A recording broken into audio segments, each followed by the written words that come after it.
Welcome to the Leaders with Spirit podcast, where we're bringing together some of the most in tune leaders who are connected to their spirituality whilst also making great change in the world. We honour the traditional custodians of our land.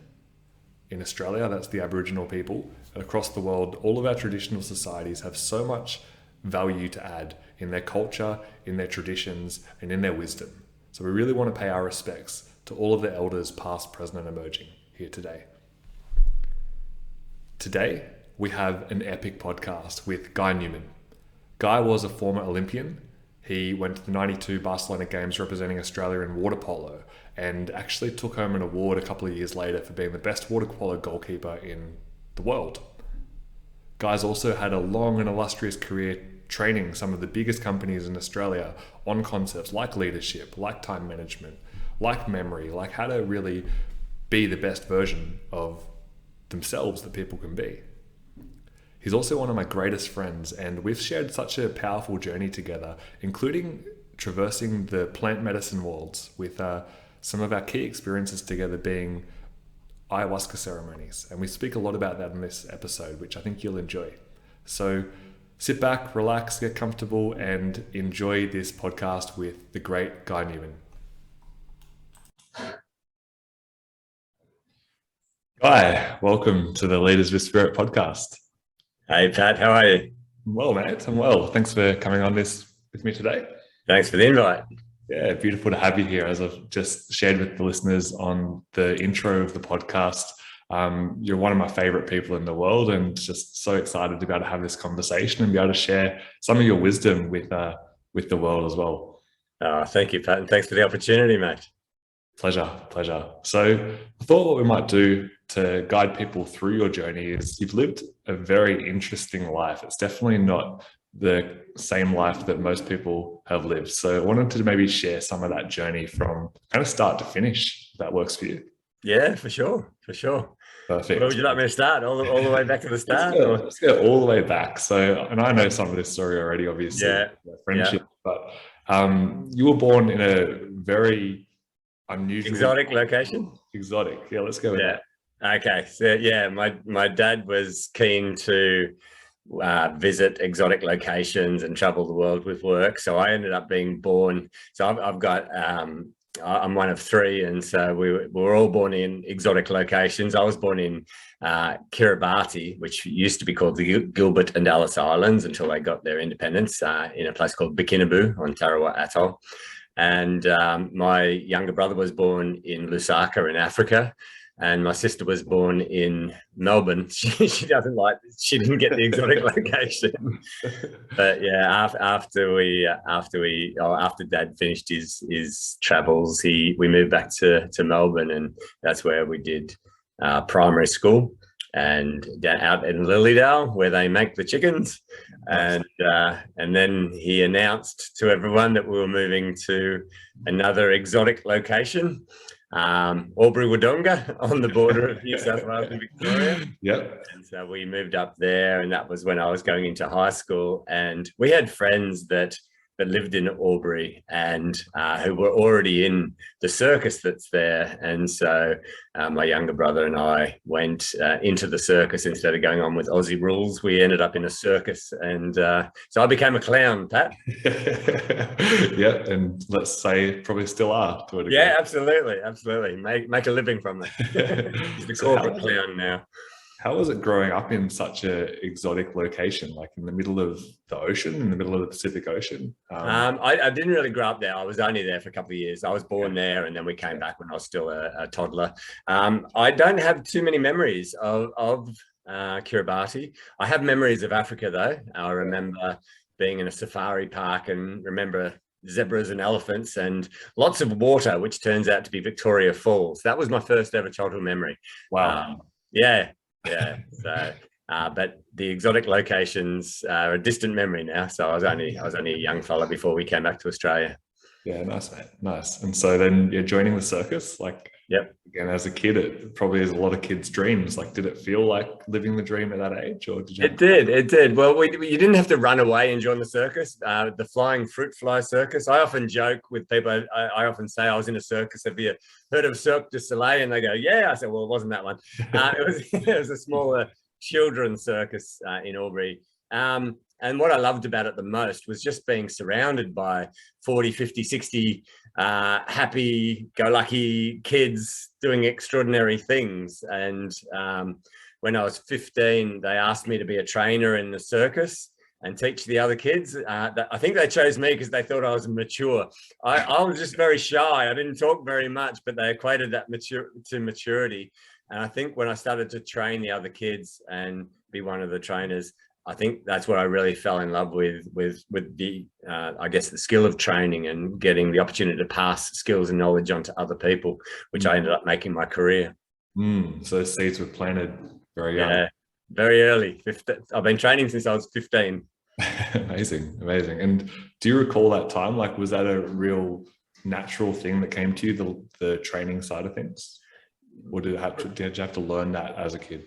No, remarkably, I think my parents gifted me with a couple of things, not many, but a couple. And one of them was just the ability to understand how to pass knowledge on to other people. I really don't know. I guess I've always been a trainer, so I guess the skills always kind of been there in the background. Obviously, hopefully I've refined it over the past 35 or 37 years of training. I just loved the fact that I could pass something on to somebody else. And even though I was a very shy kid, I grew up a sensitive, insecure little sook, really. I'm still a sook, I cry in movies, Pat. But I just fell in love with passing on knowledge and skills to other people. And I guess it also gave me a voice because I was very shy, very introverted. Yeah. Do you feel like that's even related potentially? Is that sensitivity and that ability to connect with others and transfer information? Yeah, I find I'm quite empathic to other people, and I find it quite easy to read other people. And so maybe that's one of the gifts that my parents gave me, that ability to read what's going on with other people is really, I think, fundamental to be a trainer. You need to understand whether people are getting it, how they feel about it, and that sort of things. Yeah. So I'm hearing like one of those skills, and we'll talk more about your training in a little bit as we get to that part of the journey. But what I'm already hearing is that training is not about necessarily like a one-way flow of information. It's not just downloading information to people. There's also a receiving element as well. Can you talk about that a little bit? Yeah, it's reading your audience. I used to, we've all got an ego, and early on my ego was, hey, look at all this knowledge that I'm passing on to other people. But I realized when I matured that I'm just the conduit of wisdom that I've collected along the way. It's not my wisdom. A lot of people have asked me over the years, what do you do? And I said, well, I'm kind of like the conduit of other people's wisdom. So I've got a hobby of reading books and listening to podcasts and audiobooks, and I love learning. And so I love passing that on. And so I guess I can get out of the way, so that when the wisdom is coming through, I need to get out of the way. I need to make sure that the wisdom is coming through. The second thing is you've got to make sure that the person who's receiving the wisdom is receptive to it. So I guess my job is to get them into a mindset where their brain is ready to receive the information. So it's almost like I light the spark in their brain, and then I just step out of the way and the wisdom comes through. And I get a lot of feedback from classes and students about how much they retain, but I don't think that's anything to do with me. I think it's the fact that once I've lit that spark in their brain, that desire to learn whatever it is that they're there to learn, I then get out of the way, the wisdom comes through, and hopefully it goes on to contribute to them being a better version of themselves. Yeah, powerful. So you were a trainer in the circus as a teenager. Took a little bit of a career turn in the years that followed? Yeah, just a touch. So one day I was at high school, and he's now one of my best friends. A teacher stood up and at assembly announced that he coaches the water polo team. Would anyone like to try water polo? And I'm a sports nut. I grew up playing sports with my younger brother and watching sports. And so I went up to Wayne Baker, the teacher, after the assembly and said, yeah, I'd love to have a go. I grew up on a tropical island. We always had swimming pools, so I could swim. I was a good swimmer, and I could tread water. And they're the things you need to play water polo. So I jumped in the pool and started playing water polo. And I wasn't that good in the field because I was a skinny, tiny little kid, and water polo is generally big, strong, athletic people. But what I found out is I've got the ability to stick my head in front of fast moving objects and stop them. So I ended up being the goalkeeper, the silly one who faces balls traveling at many kilometers an hour. And yeah. And so I fell in love with the sport. I just fell in love with the camaraderie in it, the competition. I love competition. I loved the sport. I was introduced by an amazing human being, Wayne Baker, and I'll forever credit him with my introduction to the sport, my passion for the sport, and all of the success that it afforded me as well. Amazing, mate. Amazing. So, how long did you play water polo for, just in total? Forever. Still going? I don't know when I officially retired. When I started breaking things because my brain knew what to do, but my body wasn't able to do it at the same speed. That's when I gave up. It was, and I can't remember the exact time, but I played for a very long time. I started in, I think it was year 8 in high school, and I kept going into my 40s. Yeah. I can't remember the exact year I finished. I wake up still thinking that I'm playing. I have dreams, repetitive dreams about it, where the coach says, "Hey, guy, you're back in the team," and yeah. So I don't know if I've really given up yet, Pat. Perfect. Keep going. Yeah. So you started in year 8, and like throughout high school, obviously a big part of your life. Yeah. When did you know that it was going to become something that you like wanted to take to the highest level? See, it's funny. I'd made the Olympic team without knowing I'd made the Olympic team. It's right. A weird story. So I'm somebody who just turns up. I early on, I just loved playing the game, and I started to get good at it. I started to get selected in state teams and Australian schoolboys teams and under 21s teams, and I loved the sport. I can't say I really had strong goals. I just wanted to be the best I could be. And at that time, the best was making the next team, the next team, the next team. And in Australia, I was playing for the state team, New South Wales. And then we were at the national championships, and I'd already been selected in the Australian squad before this. When I first got into the Australian men's senior squad, I was really quite chuffed by that.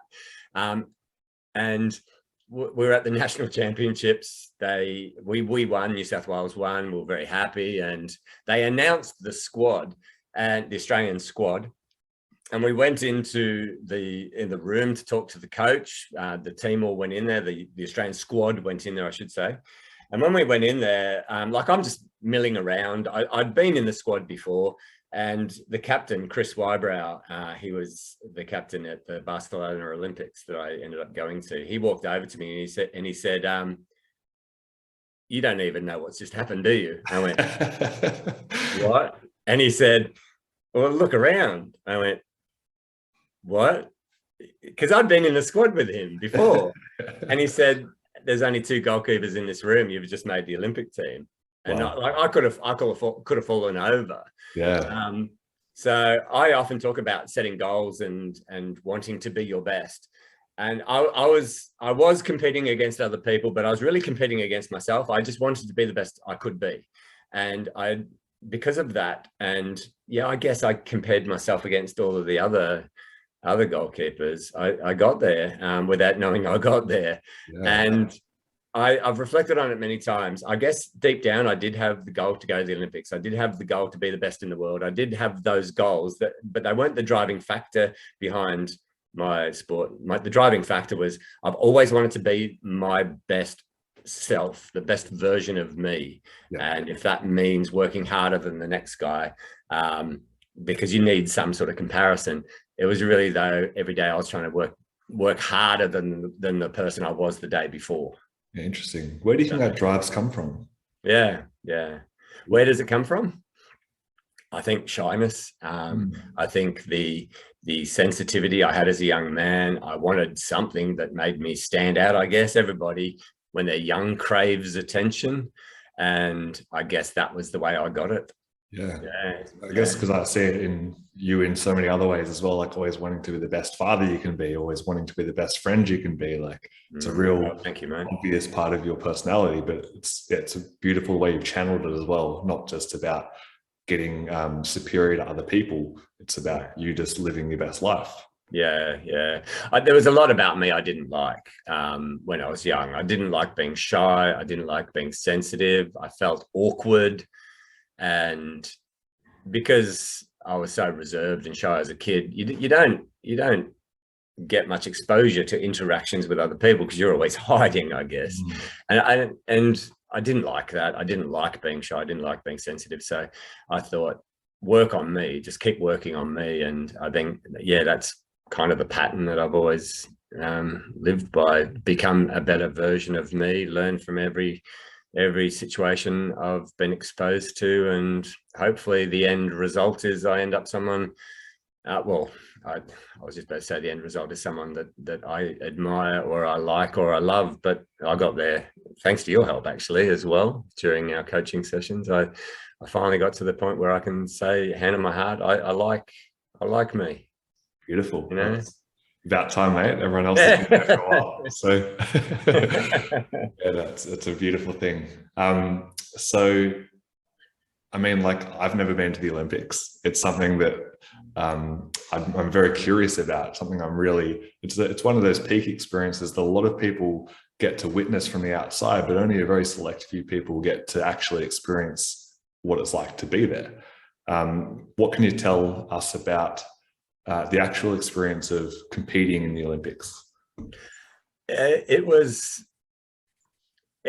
had me on this emotional high for years. I distinctly remember there's two stories I'd love to share. The first one was when we were going into the village, into the Olympic village, and we've traveled down from Andorra, which is in the border between France and Spain, and we've come down on the bus and we've come into the Olympic village, and the emotions are getting higher, and I'm one of the youngest in the team, and some of the cool, calm, collected older guys are sitting there, and I'm buzzing inside. And then we walk into the place where they take our photos to give us our accreditation passes. And we've all had our photos taken. And then all of these photographers come running into the room, and I'm thinking, oh, they're here to take our photo, but they're not even looking at us. And then I realized what had happened. The dream team walked into the room. So Michael Jordan, Magic Johnson, Larry Bird, Clyde Drexler. I grew up idolizing all of these players. I loved watching the NBA on TV, and we're all right, looking at these superstars. And my coach, Charlie Turner, who is one of the best players to ever play the game, ever play water polo, he jokingly said, "Oh, who are they?" And I remember distinctly at first thinking, what? You don't know who that? But then I realized what he was saying. We are at the pinnacle of our sport in our country. They're at the pinnacle of their sport in their country. Why revere? Yeah, you can admire by all means, you can respect by all means, but why revere? And then that was the first big lesson I got at that Olympics. And then it kind of shifted me a little bit. I started to realize, hold on, we actually deserve to feel proud of ourselves. And I remember my pride starting to, I never had a lot of pride throughout my life. I never felt proud, not arrogant, but that, that internal pride and fortitude where you start to feel like you're worthy of the results that you've got because of the effort you've put in. And then competing was just amazing. I was the second goalkeeper. That point, I think that's so beautiful to share, mate, because what I'm hearing as well is like it didn't diminish the admiration for the dream team at all. No. To me, they're like sporting gods. Yeah. Michael Jordan, Magic Johnson, Larry Bird, sporting gods. Yeah. But yeah, admire. Don't feel inferior. Just revere, admire. Admire and respect. But yeah, it was just that. Yeah. Yeah, I'm and hearing. it was a great lesson. Say that again. It was a great lesson. Greatness, yeah, beautiful. A great lesson. Sorry. Well, it's a great lesson about our own individual greatness as well, because there's a sense that, yeah, we can hold others to a higher regard, but let's not let that affect our own view of ourselves. Let's not use comparison to put ourselves down. Let's use other people as inspiration to help us see the greatness that's already inside of us. Yeah. And so then competing, I started out as the second goalkeeper. I was a junior. I was young, was new in the team. And Glenn Townsend, the fabulous Australian goalkeeper that was in the team before me, he'd been there for a very long time. And this was kind of at the end of his career. And so Charlie Turner, the coach, took a gamble on me in the Olympics and put me in the water and gave me some games, gave me some exposure. And I lapped it up. I made a couple of little mistakes, but I got to really experience competition at that level. And yeah, something happened in me. I felt this burning desire to beat everyone, and I played really well. I look back, I played for my age and my experience, my exposure to international water polo. I played well. Again, it just comes back to that ability to stick my head in front of a fast-moving object and not flinch out of the way. And then in the very last game, we're playing off fifth position, and we're playing against the Hungarians, an absolute powerhouse of water polo. And at half time, Charlie looked at me and said, "You're in." And so I got to play the last half of the last game. I played a few games through the tournament. And I played really well. I stuck my head in front of a few fast-moving objects, and we won the game. And I remember that feeling. We beat Hungary in the last game. We came fifth, which is our best Olympic result. The women have won gold medals. They're amazing. The men, but fifth was our best Olympic result, and very, very, very pleased with that. And it just lit something inside me that went on to burn for a while. Just that fierce competitiveness and that desire to be the best in the world. Yeah, amazing. And as I understand it, you actually were recognized as the best in the world at one point. Well, yeah, there's no official rankings or standings, I guess. In 1995, so in 1993, we won the bronze medal at the World Cup in Athens. Nice. And 94, we didn't do very well. But then in 1995, we went to a tournament called the Unicum Cup in Hungary. And we were playing against the top 8 nations in the world. And we won that tournament. And I got the trophy for the best goalkeeper. So I guess, if you've got the 8 best teams there and I'm winning the trophy, you can't really say that there's an official ranking or anything, but I'll take it. I'll take it. And, let's own that. There's the trophy just there. Beautiful. And I had achieved a goal I'd set for myself to be considered one of the best, or if not the best. I was fighting a disadvantage as a goalkeeper. When you pick a goalkeeper, you need the first thing you need is long arms. Now, I don't know if you know this about me, Pat, but I'm part T-Rex. I'm 6'2" tall because I've got an extra vertebra in my back, but I've got a very short arm span. I've got the arm span of somebody who's only 5 foot tall. Most of the juniors that I coach have got longer arms than me. Wow. And so when my coach found that out about me, when we were at the Institute of Sport down in Canberra, he took me into his office and he said, we just got these measurements from sports science, but there's no way we would have given you a scholarship if we knew that you had, these tiny T-Rex arms. So I was always fighting against that. But I don't know where I started this story, but I had to overcome the fact that I didn't have the physical stature of a typical water polo goalkeeper. again, I had to just rely on agility, which I got from the circus, eye to hand, which I got from juggling, and fast reflexes, and some stupidity. It's incredible though when you think about the fact of like the Olympics being a competition of millimeters, right? Like, or water polo, top level water polo in general. It's all like, we're talking fractions of seconds, fractions of centimeters. So to have like a significantly shorter reach, to stop the ball is such a big thing to overcome. I was able to overcome it with leg strength and speed and agility, and so I modeled my goalkeeper style off other smaller goalkeepers like Jesus Roland from Spain, who ended up winning an Olympic gold medal. So I tried to be a different sort of goalkeeper. So you went from that stage of your career and obviously, like for most athletes, that needs to end at some point. The physical side of things shifts, and you moved into corporate training. So it was a weird road how I got there.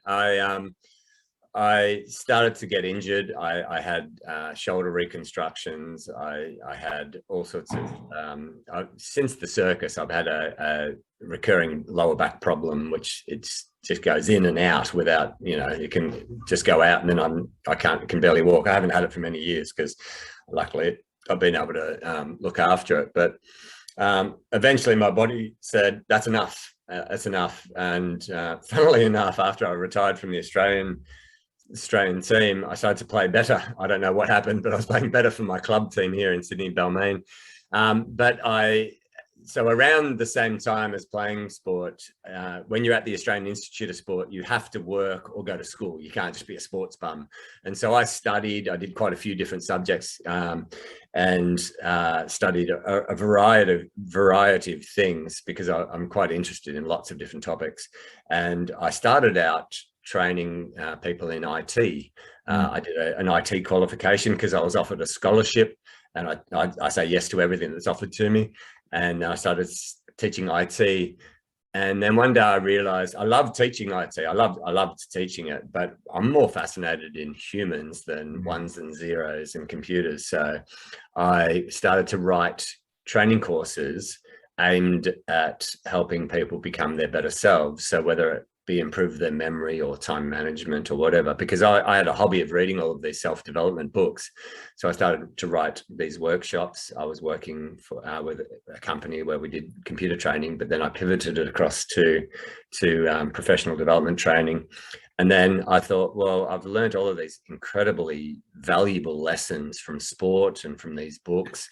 Let's put this wisdom that I'm collecting along the way from other people and from these books into workshops and start delivering those.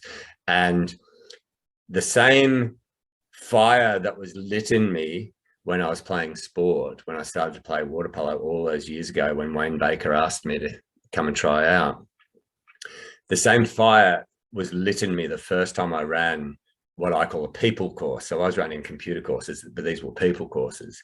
And that fire lit, and just walking out of that first training session, the feeling I had that I'd given somebody else or a group of people what I consider a gift, and that is knowledge. I think knowledge is a real gift. I'll never forget, and I'll never take for granted the feeling it puts inside me. It's such a beautiful feeling, and I'll say this again and again and again. I cannot express how lucky I am to have found something that from the feedback I'm good at, that gives me so much joy and others so many benefits. It's something I will forever be grateful for, that I've found it. I've found that one thing that all young people are told to find, that thing that drives you, that gives you passion. Because we all got that message, find the thing you're most passionate about, make that your career. You'll never have a career. I don't have a career. I have a calling, and it's, it sounds corny, but it's exactly how I feel about what I do. And I'll stop now because I'm being a bit verbose. No, look, I'd love to hear about like, how did that come about for you? Like, and if you sort of think back to that time, or maybe you're giving advice to someone who's trying to do the same thing for themselves, Like, was it something that just kind of naturally unfolded, or did you really have to listen to your heart, or did you go through a process of elimination, or what was the process? All of those things that you've just said. I certainly listen to my heart. I have my whole life, as I mentioned earlier. I wasn't really too enamored with the sort of person I was as a young man, shy, sensitive, awkward, all that sort of stuff. And so I listened. I always listened to my heart. I always listened to my instincts. And that was the first thing. You made another comment. It slipped past me for a second. Yeah, like did it naturally unfold, or did it, like, was it something that just... Yeah, it did naturally unfold. But when you say it naturally unfolds, I think we're all pushed if we listen. Yeah. We're all being pushed towards that thing that will fill your soul, that will light that fire, if you listen. So it's for years I said, oh, it just naturally unfolded. No, it naturally unfolded because I listened, and I was seemingly being pushed in that direction by some force unknown. How do you listen? Like when we say listen to your heart, when we say listen to the natural unfolding, like, it sounds simple, but from my experience, it's very complex. It sounds almost spiritual, doesn't it? It's like you've got to listen to your soul, but that's what it is. It's quieting down that part of our mind that's always chattering, and it's also quieting down your instinct to make decisions based on pure fact. Yeah, I'm a very logical person. I'm a very factual based person, but when I learned to just remove the need to have everything make sense and listen to my instincts and to go in the direction that I felt was the right one. Yeah, so our brain's got different levels. So your conscious mind, your logical mind, you can try and make decisions with that part of your brain, but it's not. It's the part of your brain that doesn't have language that makes your decisions and that forms your habits and that sort of stuff. And so when I'm in contemplative meditation, or when I'm just sitting there allowing my thoughts to wander and just really listen to what's going on, I hope that explains it, but it's almost like just relax and let yourself be pulled in the direction that you need to be going to fill your soul. It sounds weird, but that's the experience. I'm hearing it's a quietening as well, because I certainly have that same challenge sometimes in the distinction between, like, when am I listening to my heart or my soul, and when am I listening to the chatter? Yeah. I think what you said there about just quietening down, getting to a place of, like, allowing it to move you rather than feeling like you need to do something. Yes. As well, feels relevant. Yeah, very much so, very much so. And just trust in the process. That's the other thing I've learned to do, Pat, is just let go and to trust. Yeah. Rather than trying to control everything.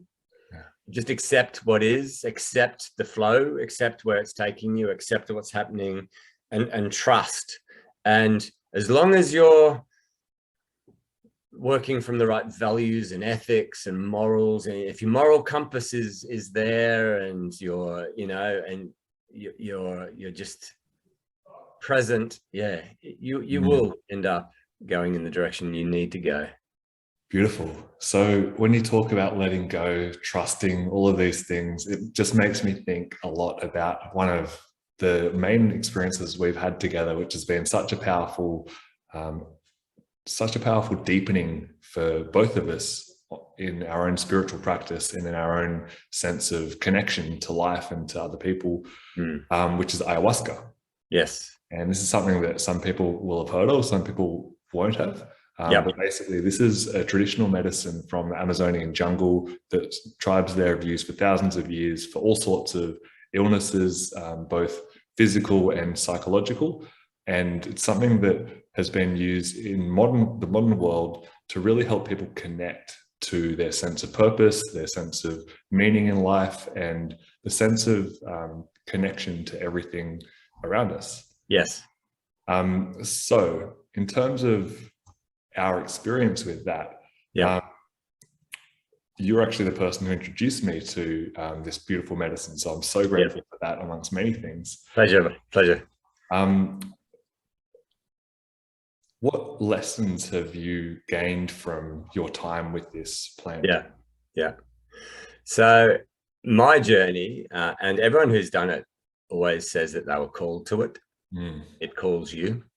And same thing happened to me. I was reading an article in National Geographic magazine about somebody who had done it and the impact that it had on them. And I'm open to learning everything. My main purpose in life is learning, and I don't want to spend a day on this planet without learning as much as I can, whether it be mainstream knowledge, esoteric knowledge, any sort of knowledge, because it's all knowledge. You know, whether you take it on board and agree with it is up to you, but it's all knowledge. It's all stuff that you can then choose what you do with it. And so after reading this article, it really took my interest. I thought, so there's a medicine in South America that's been used for years and years and years to help people deal with emotional trauma or to understand themselves better. And it helps you commune with spirits, or whatever you want to call the experience you have.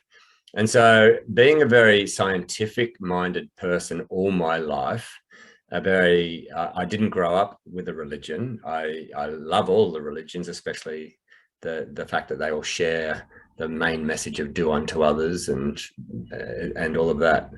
So I didn't have experience with a lot of religion, but I was open to anything. And so I decided to go to Peru and experience this firsthand. I also coach and work with a lot of people who have got emotional barriers and issues and baggage in their lives. And I thought any knowledge that I could acquire might help me help them. And so I had things that I needed to work on in myself. There was still aspects of my personality that I wanted to fix. So I jumped on a plane and I went to Peru and into Iquitos, jumped in a bus and traveled into the Amazon and sat in the jungle and drank the most disgusting liquid I've ever tasted in my entire life, and went on a journey. We had 5 ceremonies over 7 days. It was a very, very intense thing, but I got to look deep inside myself, so deep, and unlock and unblock things that I'd been carrying all my life that I didn't even know that I was carrying.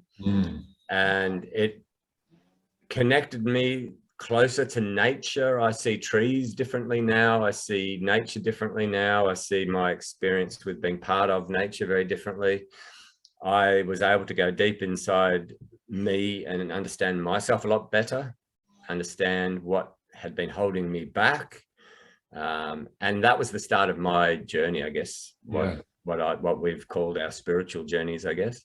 So you feel like this is one part of your spiritual journey, but very connected to the other things that you do, like meditation and breath work and Well, funnily enough, it's the ayahuasca that probably introduced me more to breath work and to meditation, because before that, like I said, I was very much a scientific mind. Show me the data, let me read the data and the facts.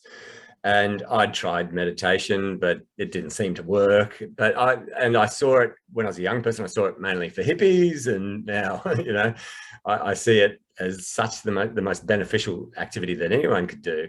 And so when I came back to Australia, I started to dip my toe into lots of different things, whether it be meditation, as you and I both got very deep into Wim Hof and his breath work and his cold exposure. And now that's part of my daily routine, and I could not exist without it. And I got into the meditation side of things, and you and I both had a meditation device that we use. And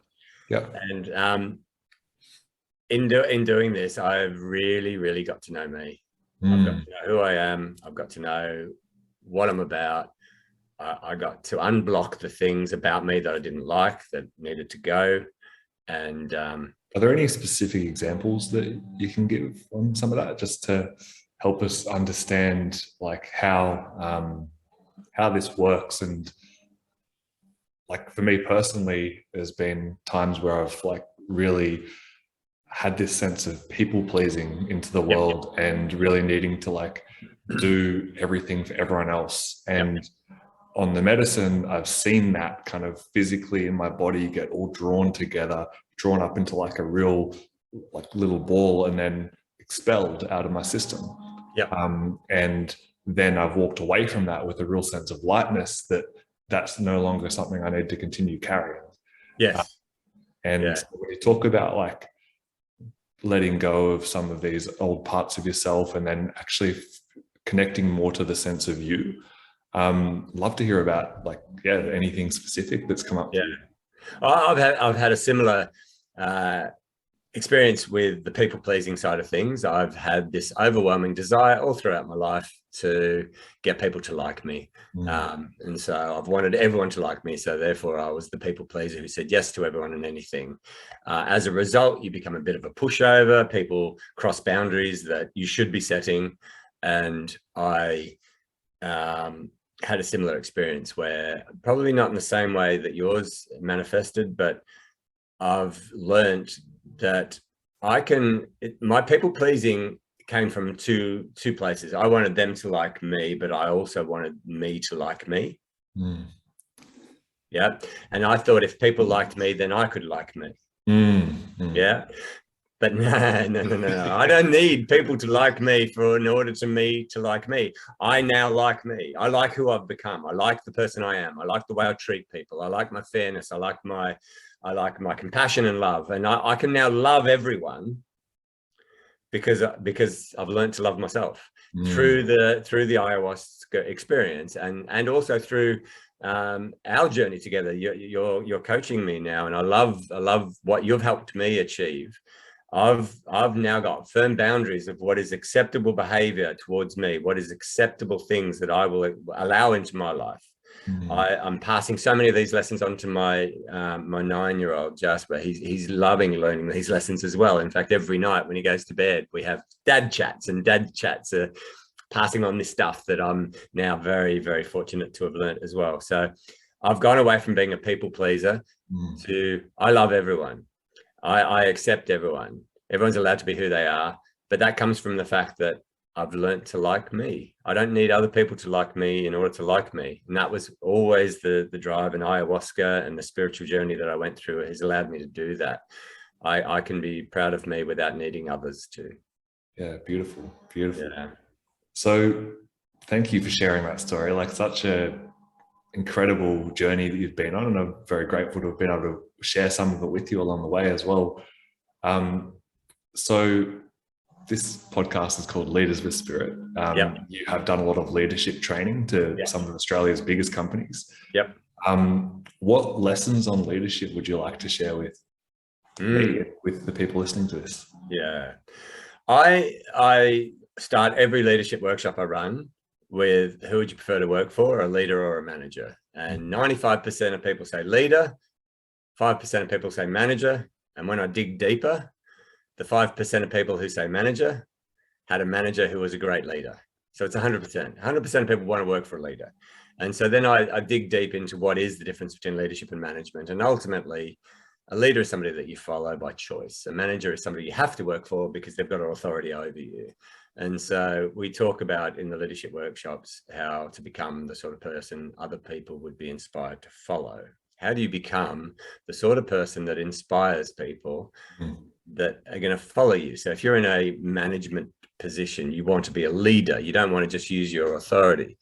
And I believe that the way to become a leader, and this comes up in every training, I said, what makes you the sort of person other people would be inspired to follow? And everyone says, lead by example. Then I say, all right, well, what's the example?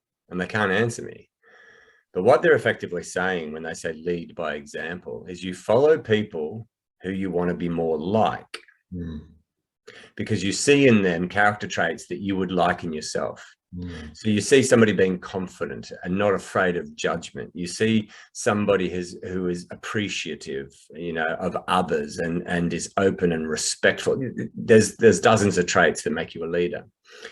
And so what I'm learning from my, I guess, spiritual journey and the journey I went through with ayahuasca and all of the other modalities I've tried and the meditation and stuff is that leadership will be in you when you become the sort of person that everybody wants to be. When you're the sort of person that everybody wants to be, not arrogant, not look at me driving my Porsche, look at me with all my toys. It's when you are the sort of person that people look at and go, I want to be just like that. When you've got the character traits, then you're a leader. And I want to help everyone become that sort of person, and because it is possible. I'm a completely different person to who I was a year ago, and then completely different to who I was growing up, completely different to who I was playing sport. And I hope we all are on that journey, because you want to constantly be driving towards being your best self. Yeah. And that's why I love the discussions we have about this, these lessons that we're learning along the way, because all of them help me become my better self. But I want to pass that on to everyone that I can, because leadership is such an important role, whether you're in a position of authority or not. So I'm hearing as well, like leadership really is about a way of being. It's not about things that you're doing. It's both. It starts with who you are, who you're being, which will then be reflected in what you do. So you start with who you are, and then that will help you in how you do things. And one of the foundational things I cover with all leaders is confidence. Because when you lack confidence, you do things like you become arrogant, or you become dominant, or you become a micromanager, or you work from fear. You won't own your mistakes. You make it difficult and scary for other people to make mistakes when you're not confident in yourself. And so I start with that, which I think is the foundation of all spiritual leadership, of all leadership. Because if you are a truly confident person, and one of the things that I've discovered, because I went on a journey to try and find out what confidence was, one of the things I discovered is confidence is not being good at stuff. That's where most people get their confidence from. Oh, look, I'm a confident juggler, or I'm confident in sport, or whatever it is. True confidence is when you stop fearing the judgment of other people. You care deeply about everyone, but you stop fearing their judgment. And when you get to that state, when you allow your decision-making, your actions and your behaviors to be rooted in, you could call it spiritual confidence, but true confidence, then all of these character traits that you can then learn, or all of these skills that you can learn, all of these behaviors that you can learn are based on the truth, and I think confidence is the truth. It's when you stop fearing the judgment of others and you allow yourself just to be you. I love that. Can you hear that leaf blower, by the way? I can. You sure it's a leaf blower, mate? Sounds like a chainsaw, doesn't it? So. Yeah, I thought you were just pushing your chair back. All good. Beautiful. So confidence being really at the core of a leader's ability to, I guess, remain centered. Yeah. Amazing. So who are some of the best leaders you've seen in your time? And what, maybe the question I'd love you to answer is, what's been the common thread outside of what you've already shared that makes them such a great leader? I've got several examples. The first example is a work example, then I'll give the second one, which is a sports example. I've had the privilege of working in, it's got to be now thousands of companies with lots of different leaders.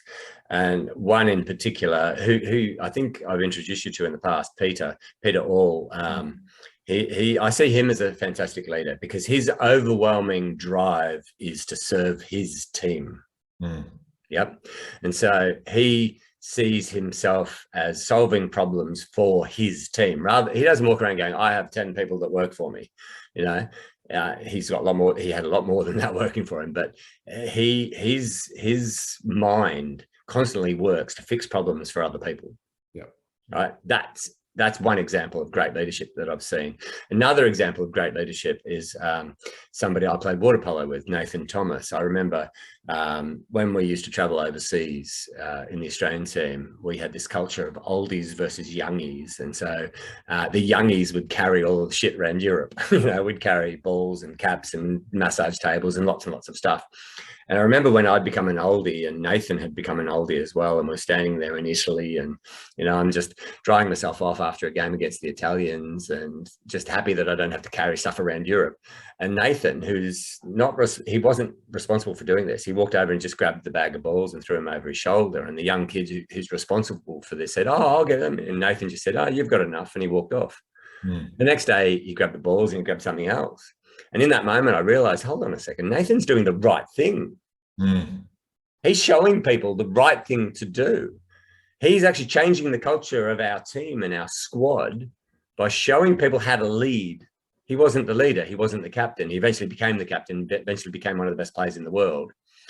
But he did what needed to be done to change the culture by doing the right thing and not caring about what anyone else thought. Love that. The self-sacrifice was extraordinary, and I talk about him all the time. He was a great natural leader. So yeah, I've got thousands of stories. What I love about that one as well is that, like, it's not about his position or his role. And I think that's a great reminder to all of us, is that, like, sometimes we're leaders in some contexts and not in others, but actually we always have the opportunity to be a leader. Yeah. And we always have the opportunity to take the culture of whatever group we're in the direction that we think is going to best serve everyone. Yeah. And a leader is whoever steps up and does the right thing. They don't have to be in a position of authority. Yeah, you're absolutely right. Love that. Yeah. Perfect, mate. So let's start to draw this to a close. And the question I'd love to finish on with you is, what is your spirit animal? And how does it come out for you?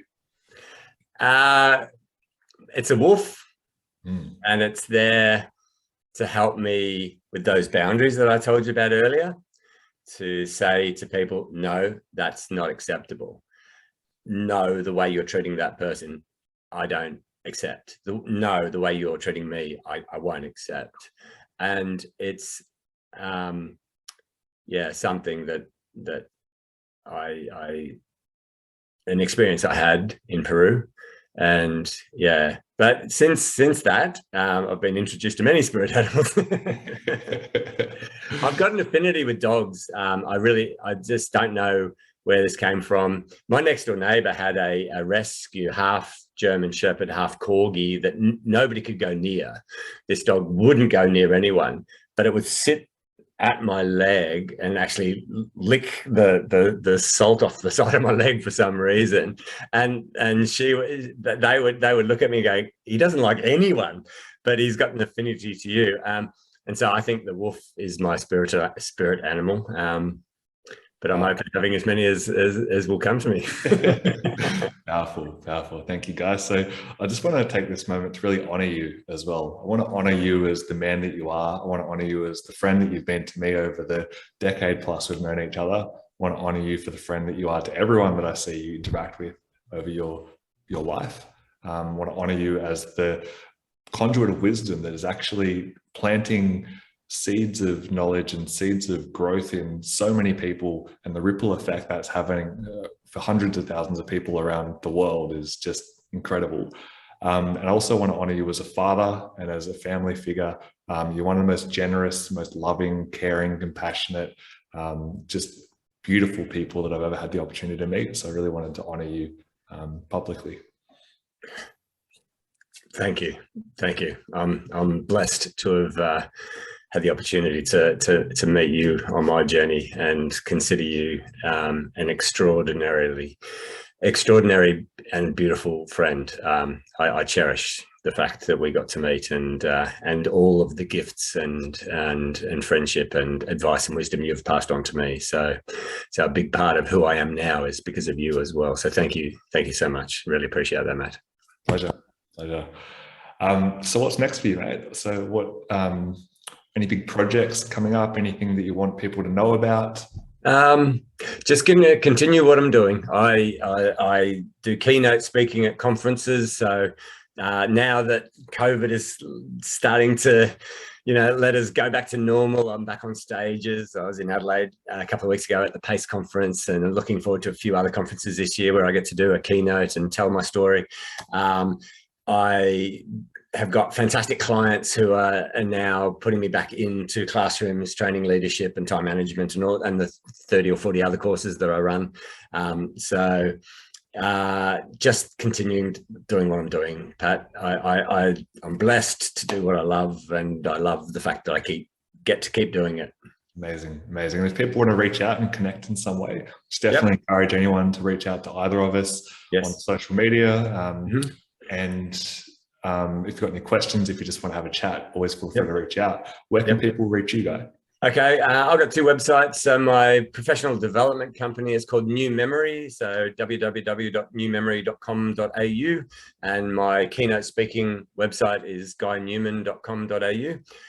So they can contact me on either of those. I'm not a big social media poster. I know I'm being pushed to do that by a certain gentleman who's got a very attractive beard, and I will start to do that more. I'll start to share some of these gifts, these pearls of wisdom that I've been collecting along the way with people. So I'll start to do that more, but anyone can reach me through those two websites. Yeah, fantastic. And that'll be on LinkedIn, I understand. Yeah. Yes, absolutely. Amazing. Great. Thank you so much, Guy. Any final words you want to leave people with to close out today? I believe the world will be a better place when we all become our best selves. And I hope to contribute to that by passing on the collective wisdom that is out there. It's not mine. I'm just the conduit of it. And I look forward to a world where we all share that desire to be our best selves and treat each other the best that we can. Powerful. Thanks, brother. I've loved this chat. Thank you, mate. Bye. Bye.